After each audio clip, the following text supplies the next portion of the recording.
Hello everyone, and welcome to the tropical island of Kezan. Here it is, where the goblins have worked their magics to make all the pesky flora and fauna disappear, replacing it with the most elaborate and genius inventions that they could come up with. Sun lovers, you can enjoy the oily covered beaches. Adventurers, you might try their luck in the slums, but don't be a troll though, or you'll be put to work.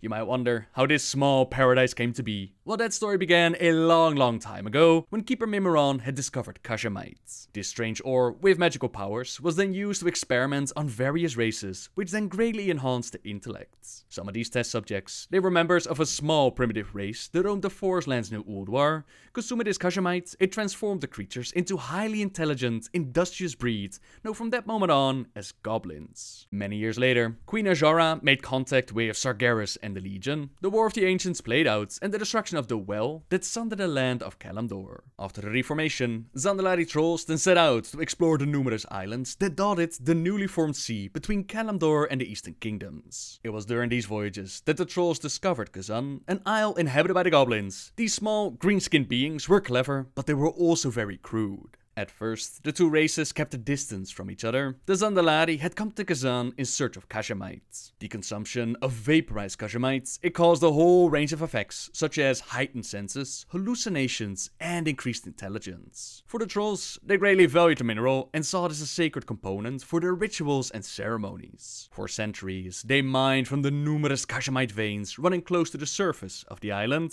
Occasionally, they would employ the goblins to work for them, paying them with shiny but cheap trinkets that the small creatures prized. The arrangement changed once the trolls discovered an unimaginable deposit of Kashemite buried deep underground, more than the Zandalari would ever need. Rather than dig for it themselves, they decided to enslave the goblins and force them to mine it under abysmal conditions. For thousands of years, the goblins suffered under the yoke of troll oppression, too weak to resist. In the end, it was the Kashemite itself that led to the goblins' salvation. A cloud of Kashemite dust, it always blanketed the mines. Over time, breathing it in, it awakened the goblins' intelligence and their craftiness. Secretly, they plotted the overthrow of their slave masters, using whatever materials they could find to fashion traps, explosives, and other ingenious weaponry. The troll overseers were caught off guard when their goblin masses stormed from the mines, armed with technology beyond even what the Zandalari possessed.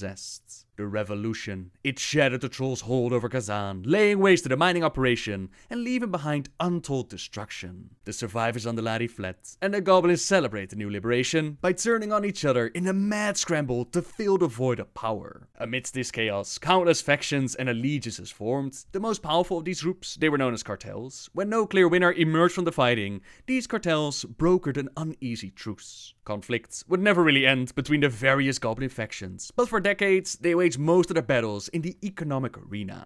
The cartels ultimately turned to trade to sustain themselves and used their profits to amass even more wealth and power. Some of the biggest cartels that we know, they are the Venture Company, Steamweedle, and Bilgewater. They also weren't stuck in Kezan, as the goblins they developed transportation in the forms of ships and zeppelins. Full speed ahead! Their loyalty is often found not in a faction or a race, but in a coin, as they supported different sides throughout the years. So trade princes are the ones who rule these cartels, and in the case for fresh goblin players, they follow Jester Gallywix, the ruthless, scheming, wealthy trade prince of the Bilgewater cartel. In his youth, he lived alone with his father Luzik Gallywix, because his mother had left them when he was very young to live out a life of piracy. On his 10th birthday, Gallywix decided that it was time to run away from his home of Drudgetown to follow in his mother's footsteps and become a pirate king in the South Seas. He was about to step outside the door and never become the trade prince that we know him as today, until he heard his father being shaken down by a loan shark called Skezo. His father's ideas, they never went according to plan. He wasn't great at running his business. He didn't even force his own son to work for him,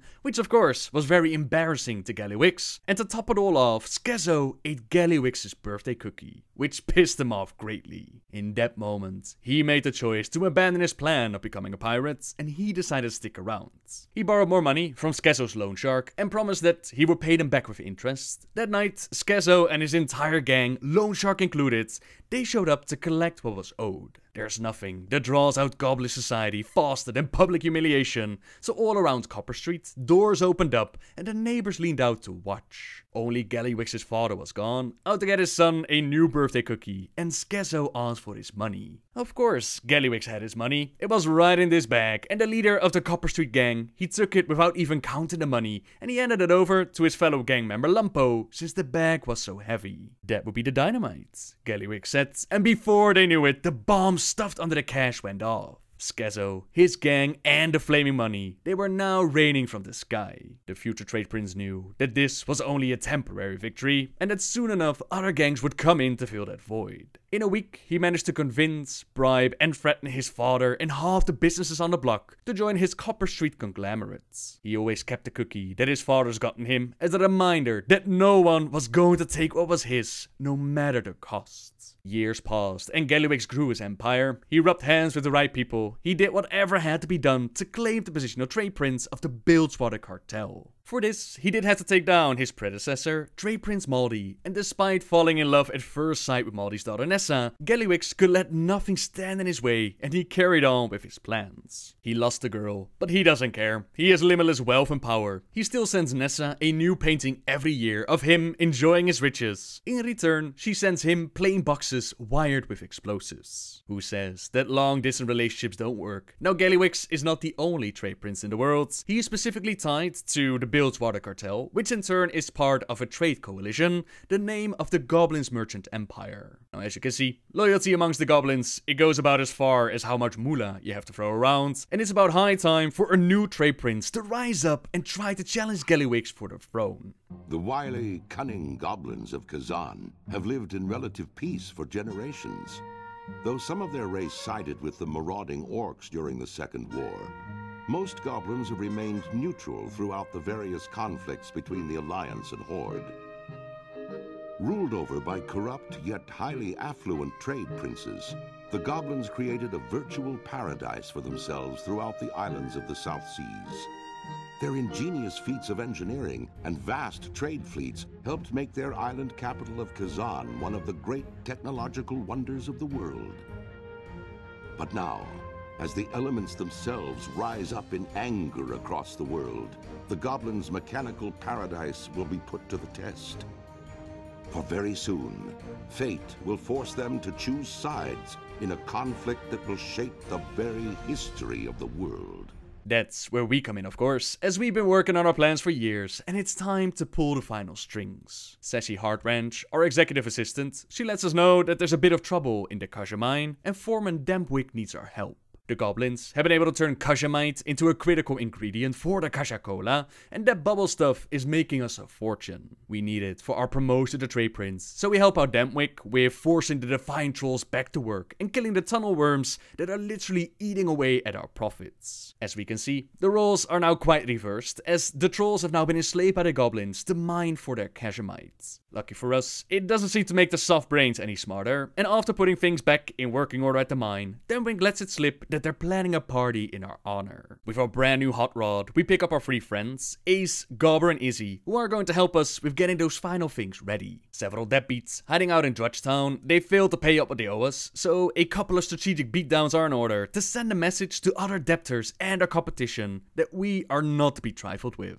Of course, what's a party without a sexy new outfit? We swing by the bank to grab some of our macaroons. Don't worry about an entire line of goblins that are waiting around. We have a hot rod and we're in line for Trade Prince, so special treatment is in order. On Swindle Street, we buy an outfit from Zabo, who believes that we're not worthy of it, but he is in need of the money. Gappy sets us up with the fattest, shiniest bling that he's got, fat like your mama, and Missa sells us her best pair of sunglasses. All seems to be fine and dandy, we're well on our way, and the last thing on our list is a check-in with Coach Crosscheck, who's the leader of our fearless football team, the Bilgewater Buccaneers. We are going to be the ones to win the game and the title for them, which is going to be great for our image. Our shredders are a bit broken though, so we collect some replacement parts, and the coach, he's made sure, while no one was looking, to load up some modified foot bombs. They're quite explosive and effective against the enemy team, the Steam Beetle Sharks, and all we need to do now is kick the winning goal. This one is for you, coach. We're gonna make you proud.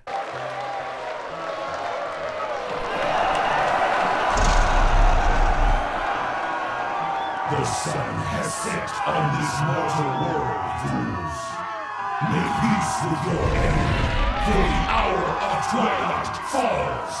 And our day was going so well, but the Black Dragon aspect Deathwing, he shows up to ruin the party. Not only has he transformed Azeroth, he's also done quite the number on old Mount Kajaro, making it active once again. The sky is falling, or more accurately, the rocks that fly out of the volcano called Ejecta, they cool as they descend, becoming lava bombs and making life on Kezan quite deadly. We can still make this work though. We'll just throw a party, and by the time that it's over, that dragon will be long gone and the ground will stop shaking. If not, we can always carter a ship off the island. Now in our snappy party outfits, we entertain our guests, we make sure that they have enough food and drink, some fireworks for their amusement, couple of dances here and there, and buckets for those that party a little bit too hard. And with that, our party is a smashing success. Gallywix is not just going to let us steal his title though. As hired South Sea pirates, they crash our party and ruin everything. The Trade Prince himself shows up at the headquarters with a little proposition. We might have noticed that Mount Kajaro is exploding thanks to our dragon. Everyone on Kezan is going to die, but if we bring him a bazillion macaroons before his yacht leaves the island, he'll make sure that we are one of the lucky few to escape.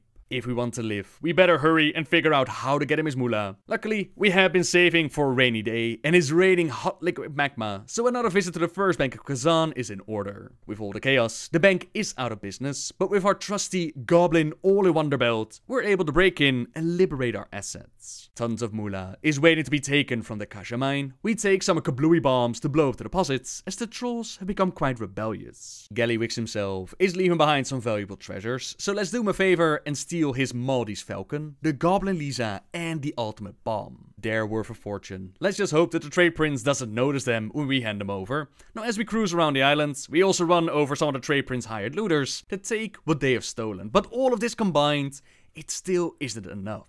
We have no other choice. We'll have to cash in on our headquarters insurance policy. The place has been filled with the leftover fireworks from the party. All that we need to do is overload the defective generator, activate the leaky stove, drop a cigar on the flammable bed, and use the gas bot to set our KTC headquarters ablaze. All those beautiful memories, they die in the fire. But we've got all that we need now. We have enough moolah to buy our ticket out of here and set sail on Gallywix's yacht.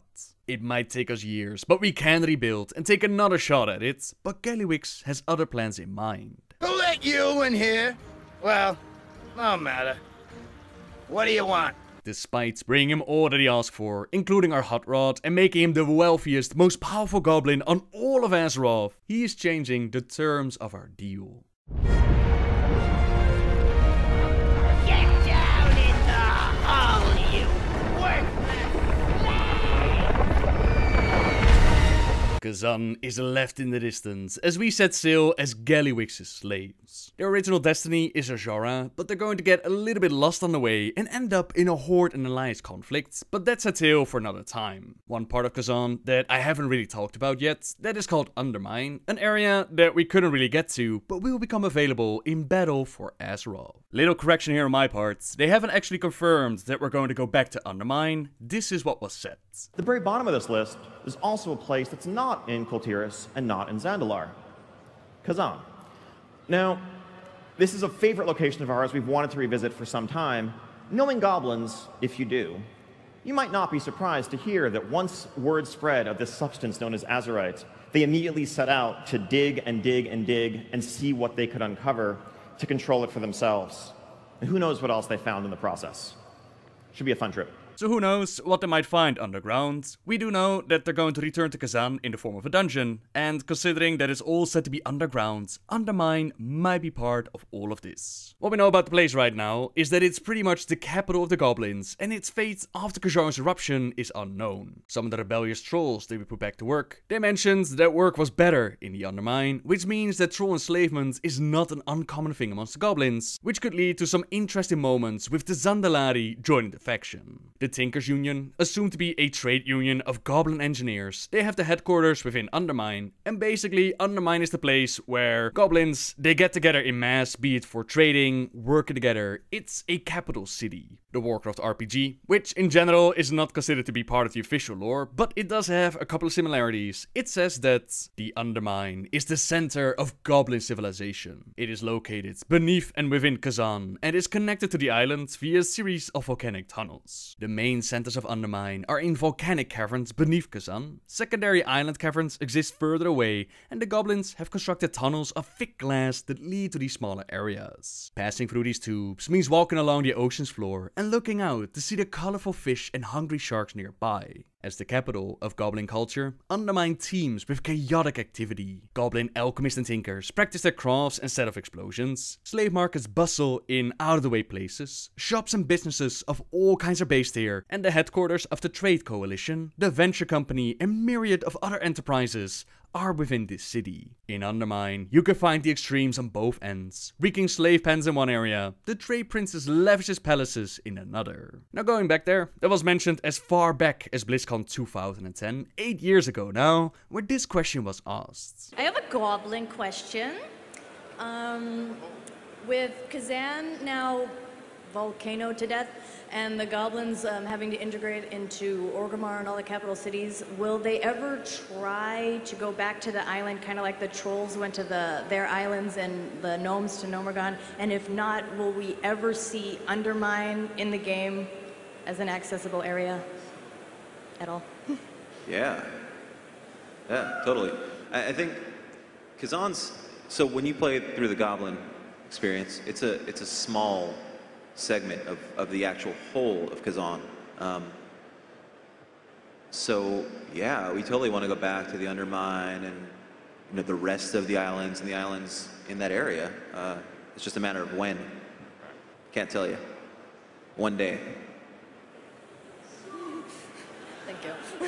Who knows what kind of damage Kejaro's eruption has caused? Have the slave trolls been able to set themselves free? Or did Undermine weather this storm and has not really been affected at all? Cool stuff to look forward to, that's for sure. But for now, this is where the story of Kezan ends. And now it's up to you to decide what zone we're going to explore next. Do you want to continue our journey with this little goblin and go to the Lost Isles? Or do you want a completely different starting area? Let me know in the comments down below. As always, thank you very much for watching, everyone. Subscribe if you like my videos. Leave a like if you enjoyed this one. And until next time, guys. See ya!